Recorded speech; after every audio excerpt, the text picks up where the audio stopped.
नमस्कार, फिर पैसा बोलता है में आपका स्वागत है।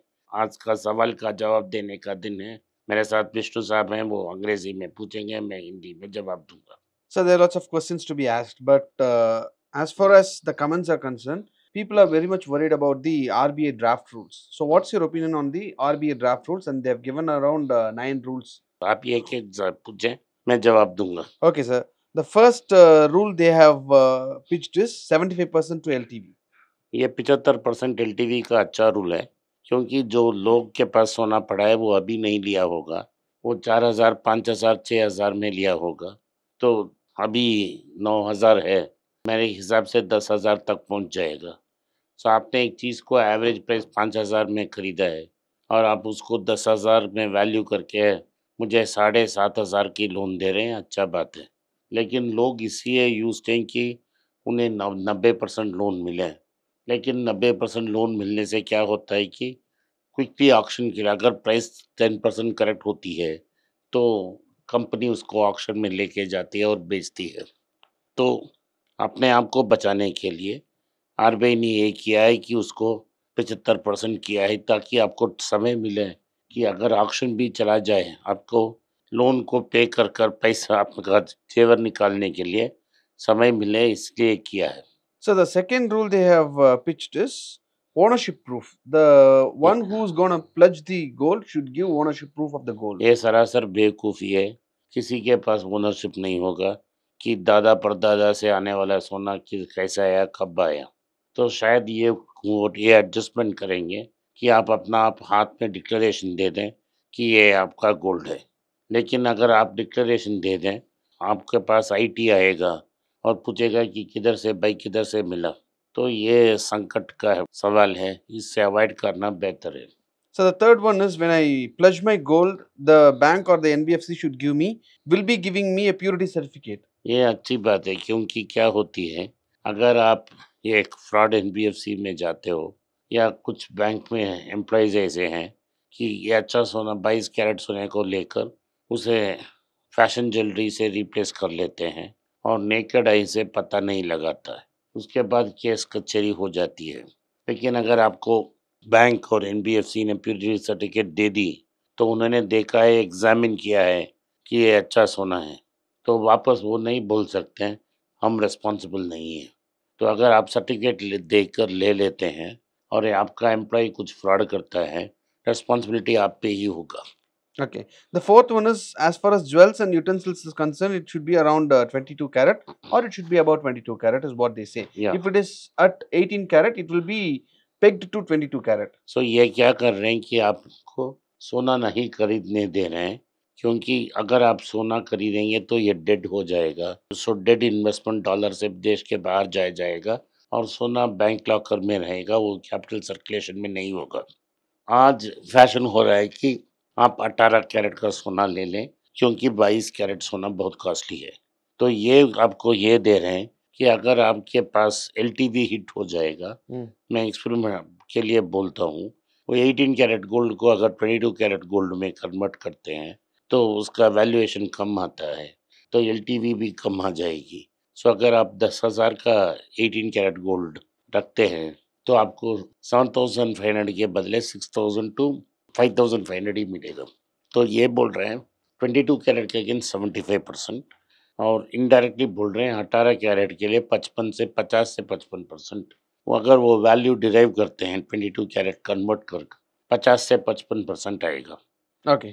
So the next question is gold ETF, mutual funds, and digital gold investments are not allowed to be pledged. मैंने अनेक बार आपको बोला है भाई, अपने तमिल चैनल मनी पेज में बोला है कि अगर आपको गिरवी रखना है, तो आपको सोना ही लेना है और सोने की ज्वेलरी लेना है, क्योंकि कॉइन को भी रिस्ट्रिक्ट करेंगे, मैंने बोला था। इस ड्राफ्ट रूल्स में अगर आप नीचे आएंगे, उसमें कॉइन्स की भी रिस्ट्रिक्शन होगा। So या what do you think is for the SBG, that sovereign gold bond? Sovereign gold bond का कोई फ़ायदा नहीं है। अगर आपको पैसा चाहिए उससे, मार्केट में डिस्काउंट में बेच दें और पैसा को यूज़ करो, और जब पैसा तैयार हो जाता है तो आप वापस सोना खरीद लो। जो मेरे हिसाब से जो ईटीएफ में रखे हैं और पैसा अर्जेंटली चाहिए, तो आप गोल्ड ईटीएफ को बेच दो और मंथली ईएमआई में गोल्ड को फिर से खरीद लो। Okay. So the sixth question is like as far as pledging of gold is concerned, a person can only pledge, it is capped to 1 kg per yes, person. Yes, ये तो क्या कर रहे हैं कि जो कॉर्पोरेट लोग हैं, जिनके पास 7-8 केजी का गोल्ड होगा, वो इस रिटेल रूट को यूज़ नहीं करेंगे। तो हमने जो रिटेल लोग हैं, उनके पास 1 केजी का सोना नहीं होगा, तो बहुत जेनरस हैं। तो ये बोल रहे हैं कि रिटेल गोल्ड लोन में एक अकाउंट में आप 75 लाख के ऊपर नहीं दे सकते। Okay, sir. Sir, as far as gold coins are concerned, gold coins and silver coins are concerned, only gold coins and silver coins sold by the banks should be taken for pledge, and other from the market, if you get it from the market, silver it's को not. कोई bank नहीं लेगा, Mm, तो शायद कुछ NBFC ले रहे हैं, मुझे पता नहीं। सिर्फ गोल्ड को लेगा और गोल्ड को इसीलिए रेस्ट्रिक्ट मैंने बोला कि वो गोल्ड को तनिष्क या सब बड़े ज्वेलर से भी खरीदें, mm. उसको नहीं कंसिडर करेंगे। लेकिन लोग तो बहुत चालू हैं, उसमें तो एक रिंग ऊपर बना देंगे, 1 सवरन तक का डॉलर हो सकता है और उसको डॉलर में बदल देंगे। लेकिन अगर आपके पास 50 ग्राम का गोल्ड कॉइन है, तो प्रॉब्लम है आपका। Okay, sir. As far as gold coin pledging is concerned, the maximum one person can pledge is 50 gram. ये सरासर गलत है कि कैसे हम बोल सकते हैं कि जेवर प्लेज कर सकते हो लेकिन कॉइन प्लेज नहीं कर सकते और कॉइन वो बैंक से ही आएगा। नियोल टाटा मालिक हैं तनिष्क के, वो वाइस चेयरमैन है वो कंपनी के, वहीं टाटा कैपिटल भी चला रहे हैं। अगर वो सोना तनिष्क से लेके टाटा कैपिटल में प्लेज नहीं कर सकते हो क्या? तो ये सरासर बेवकूफ़ी है। Okay, they'll be giving a loan agreement when I pledge a gold, and that loan agreement will have a detailed structure and procedure of what will happen if you don't pay the gold. I mean the amount, and it will have all the procedures that establishes the auction procedure. ये तो joke का माना है। जब आप urgently loan लेने के लिए जा रहे हैं, तो आपको कंडीशंस पढ़ने के लिए टाइम नहीं होगा। आप हस्ताक्षर करके दे दोगे और वो बैंक के फ़ेवर में होगा। 1 साल के अंदर अगर आप प्रिंसिपल और इंटरेस्ट को रिटर्न करते हो, आपको गोल्ड वापस मिलना चाहिए। तो उन्होंने ये कंडीशन दिया है कि 7 दिन के अंदर वो पैसा गोल्ड को वापस देना चाहिए, लेकिन नहीं तो 5,000 रुपया हर Yes. दिन का फाइन। ये एक सरासर कॉमेडी है। अगर आप पैसा देते हो तो बैंक इमीडिएटली आपको गोल्ड जेवर दे देगा। So these are all draft rules. It has not been ये implemented. अब इम्प्लीमेंट नहीं हुई है, लेकिन ऐसा बड़े इंस्टीट्यूशंस हैं सेबी या आरबीआई, वो सब जो ड्राफ्ट रूल्स आते हैं, बिना एनी चेंजेस इम्प्लीमेंट होते हैं। इसमें 1-2 बेवकूफ़ियाँ हैं। पहली बेवकूफ़ी ये है कि आप कॉइन्स को सिर्फ़ बैंक से खरीद सकते हो, ज्वेलर से नहीं खरीद सकते, ये एक बेवकूफ़ी।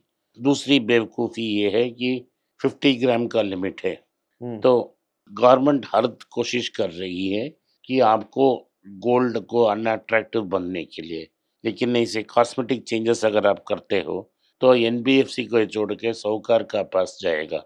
साहूकार के ऊपर में कोई आरबीआई का रेगुलेशन नहीं। साहूकार वो गोल्ड को प्लेज कर कर वापस पैसा लाएगा। तो आप अनऑर्गेनाइज सेक्टर को इंकरेज करने के लिए काम कर रहे हो, ताकि नहीं तो आप अगर गवर्नमेंट का गोल है कि सब फॉर्मल सेक्टर में आना चाहिए, आपको ये इनकरेज करना चाहिए कि public sector bank liberally gold के अगेंस्ट लोन दें। Hmm. Okay, sir. So these are all the questions as far as gold and pledging is concerned. Thank you for explaining us regarding the gold. आज के लिए इतना ही। आपने इस podcast को सुना, इसके लिए मैं आपका आभारी हूँ। हो सके तो वीडियो को लाइक कीजिए, चैनल को सब्सक्राइब कीजिए और बेल नोटिफिकेशन दबाएँ। इस वीडियो को अपने दोस्त और रिश्तेदार के पास भेजें और उनको देखने की आग्रह करें।